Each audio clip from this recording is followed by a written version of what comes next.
Assalamualaikum warahmatullahi wabarakatuh.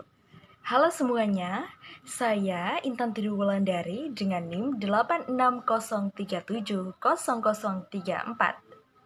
Saya mahasiswi dari Universitas Terbuka dengan program studi PGSD. Video kali ini saya buat untuk memenuhi tugas 3 dengan mata kuliah Filsafat Ilmu. Selamat mendengarkan. Yang pertama, bagaimana filsafat ilmu mengawasi dan memperkuat eksistensi keilmiahan serta nilai-nilai dalam ilmu pendidikan. Nah, filsafat ilmu berperan sebagai dasar pemikiran dalam ilmu pendidikan agar pendidikan tidak berjalan tanpa arah.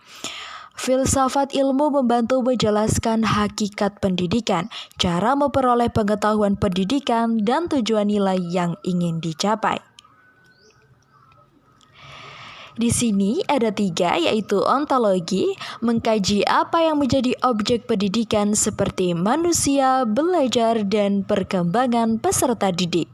Lalu kemudian yang kedua, epistemologi, yaitu memastikan cara memperoleh pengetahuan pendidikan dilakukan secara ilmiah melalui penelitian, observasi, dan teori. Lalu kemudian ada aksiologi, yaitu menilai manfaat dan nilai moral pendidikan agar pendidikan tidak hanya cerdas tetapi juga membantu karakter dan etika. Selanjutnya yang kedua, bagaimana pendidikan yang bermakna dan bernilai turut memperkuat perkembangan filsafat ilmu. Pendidikan yang baik melahirkan pemikiran kritis, kreativitas, dan kesadaran nilai.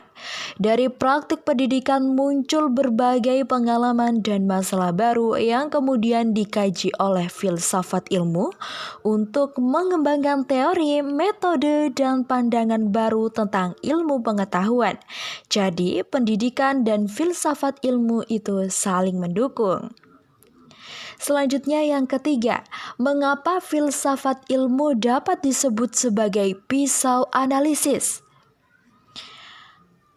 Ontologi, epistemologi, aksiologi dalam membedah persoalan-persoalan pendidikan.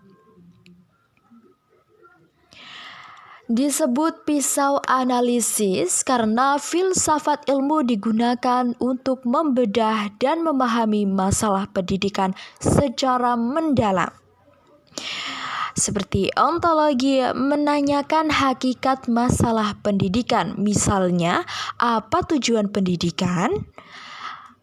Lalu kemudian epistemologi, yaitu menilai apakah metode belajar atau penelitian sudah benar dan ilmiah. Kemudian aksiologi, yaitu mempertimbangkan dampak dan nilai dari kebijakan atau proses pendidikan bagi peserta didik dan masyarakat. Lalu kemudian yang keempat, contoh konkret penerapan filsafat ilmu dalam praktik pendidikan, misalnya dalam kebijakan, kurikulum, atau proses pembelajaran.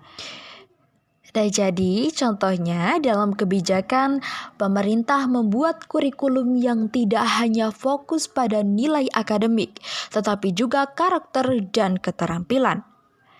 Lalu kemudian kurikulum, yaitu menyusun materi berdasarkan kebutuhan peserta didik dan perkembangan zaman. Lalu kemudian proses pembelajarannya, guru menggunakan metode diskusi dan pembelajaran aktif agar siswa dapat berpikir kritis, bukan hanya menghafal.